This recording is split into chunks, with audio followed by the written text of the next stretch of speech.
Welcome to Basement MTG with me, a nerd in his basement.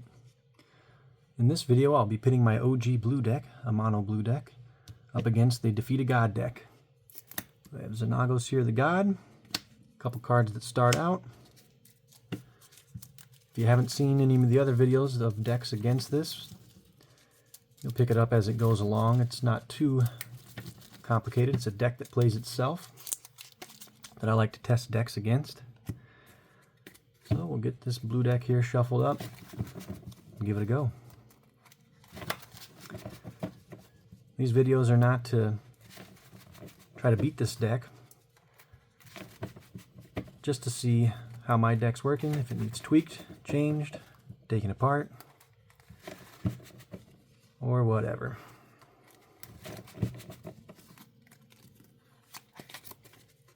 So let's get after it.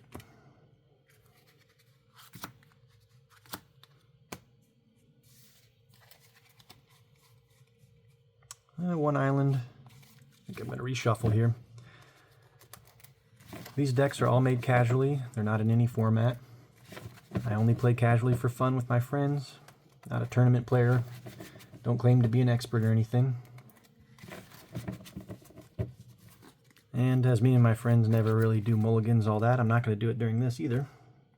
We don't really care about all that. We're not getting together just so somebody can be mana screwed and not play the entire game. And here we go, there's some lands. So we'll get after it from here.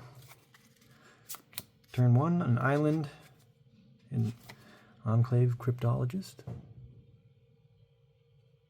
Level up card, all just for some drawing cards. Turn 2, and I'll play Ludovic's Test Subject, 0/3 Defender. Tap 2 to put hatchling counters on it. When there's 5, you can transform it.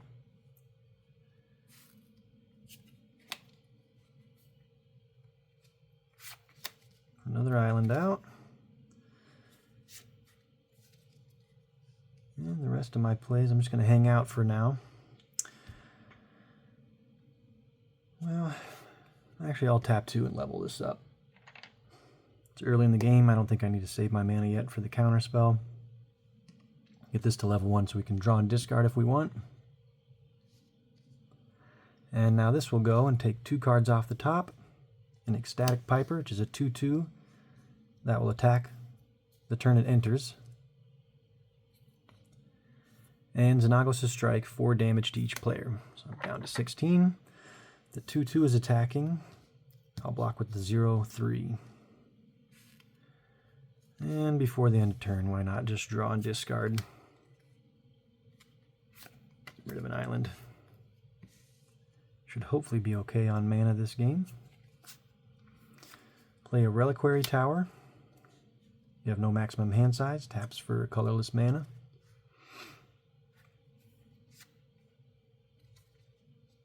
This time I'll level up again. Still have the 2 mana in case I need to do a counter spell or put a hatchling counter on.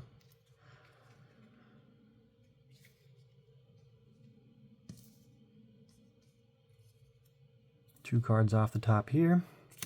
It's a sorcery. Same sorcery. At the beginning of combat this turn, all revelers gain haste and attack. It's turn of Fable. Everything besides Xenagos is a reveler, so they'll all be attacking. So 2/1/3s that start out on the battlefield in this deck, and the 2/2 from last time. So I'll block the 2/2 and take the 2. And put a hatchling counter into turn, and draw and discard a card too. This might be a dicey move, but I'm going to go with another island. Hopefully that doesn't bite me later.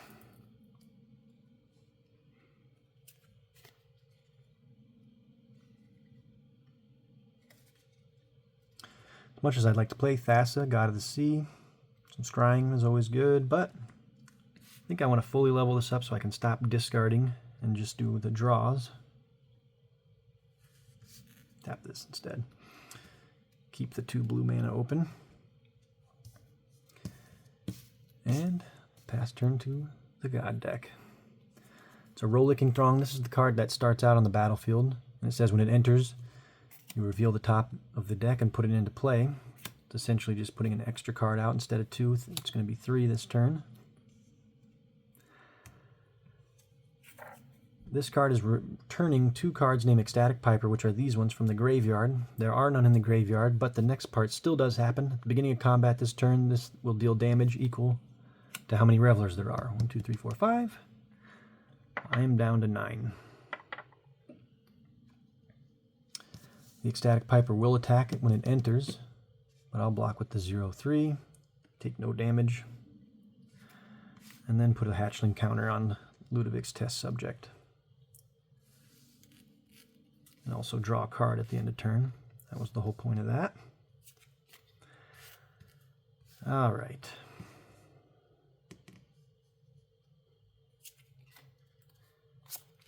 An island. We'll play Thassa. It is an enchantment at the moment. Meaning upkeep scry 1. You can tap 2 to make a creature I control can't be blocked. It's indestructible and it'll become a creature if I have devotion to blue equal to 5 or more. There's only 3 though right now, so it's just the enchantment. And pass the turn.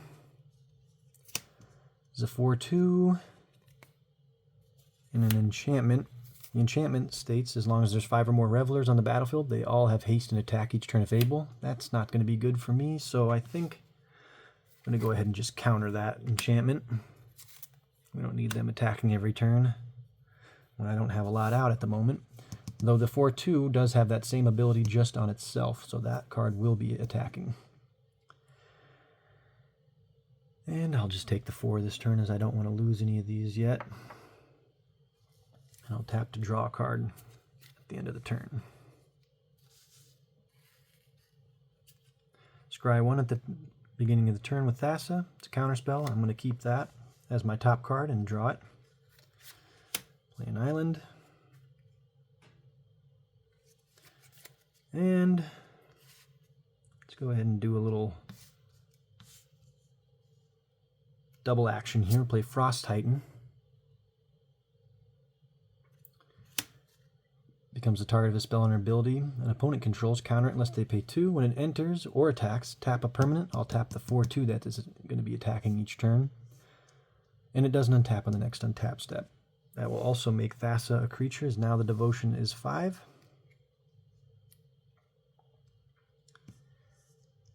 And I'll pass the turn to here. Just going to deal 4 damage to me straight up with Xenagos' Strike. And at the beginning of combat, all Revelers gain haste and attack. Well, that's not good for me. Well, we will block the 2/2 with that. Another one here. Now, even though this turn I would technically die from these ones hitting me anyway. Oops, actually, do this one here. Rollicking Throng here, so there would be still 2 hitting me. I'm only at 1 life. But these videos and this testing, anytime I'm testing my deck, it's all just to play out the deck and to test how it's going to be. The games don't typically go like this in a multiplayer game with my friends. Sometimes I like to just keep going, see what is going to be drawn. I do kind of like how it's already been playing out. It's not too bad. I have things in my hand. If the game were going differently with some friends, maybe I wouldn't play certain things, keep back for the counter spells, the Archaeomancer to get the counter spells back from the graveyard. But we'll just keep on going anyway. These are going to die. When they do die, you get hero rewards to gain 2 life. Even though that would happen after I'm dead, we'll just go ahead and pretend gain it right now. And then just still take the 2 from those to be at 3. This one survives. Doesn't really matter if these are tapped or not. Just leave them. And at the end of turn, draw a card. Then scry 1. And I'll keep that. Polymorphous Jest. It'll make, until end of turn, each creature the opponent controls become 1/1 frogs. Which would be good to save me a bit on a turn. But I'm always tempted when I get Guile to 6/6 if you were to counter a spell, instead exile it and cast it without paying its mana cost. And I do have some counter spells, so it's nice for later game. If I wasn't on the verge of death, that would be even better, but again, it's just to test the deck. I'll just put it out anyway. See what we can't do here. Ecstatic Piper, 2/2. An enchantment, whenever a Reveler attacks, does 1 damage to each player. This does come in attacking, or attacks when it enters, excuse me. This would be untapped now from the Frost Titan, and it attacks if there's 5 or more Revelers. There is. So that already automatically is 2 damage down to 1. But I can block them both. They will die, and the hero reward for the 2/2, as I said before, is gain 2 life. The Maddened Oread, when it dies, gain 3 life for the hero reward.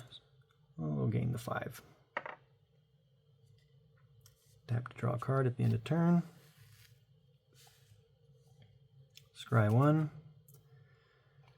Mystical Tutor. And we'll go ahead and keep that.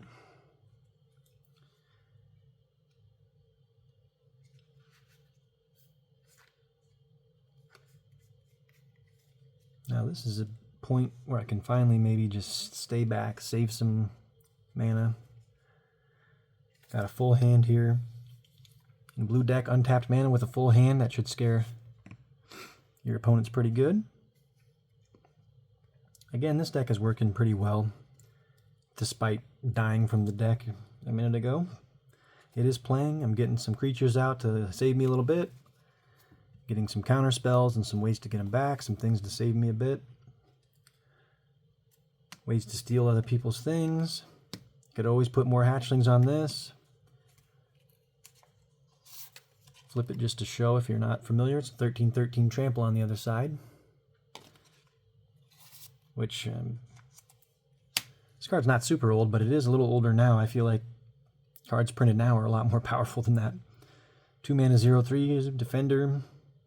You can get defenders that do more than that. Then you got to pay a total of 10 mana just to get it to the 13/13 trample.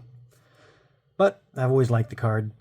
It's been in this blue deck since the start when I made it long ago, even though it's been tweaked and changed since then. I can't bring myself to take it out of here. So we'll call it quits on the defeat a god deck. It did defeat me, but I do think that if it were to keep going, I would do just fine against it. The way to defeat it is getting rid of the Revelers, attack Xenagos. If you can kill Xenagos, you win the game. He will not be killed or leave the battlefield if there are Revelers out. But anyway, if you like this video, make sure to like and subscribe. You can check out the other videos with this deck, Battling the Horde, or just the video showcasing the cards in the deck. Thanks for tuning in, and we'll see you next time.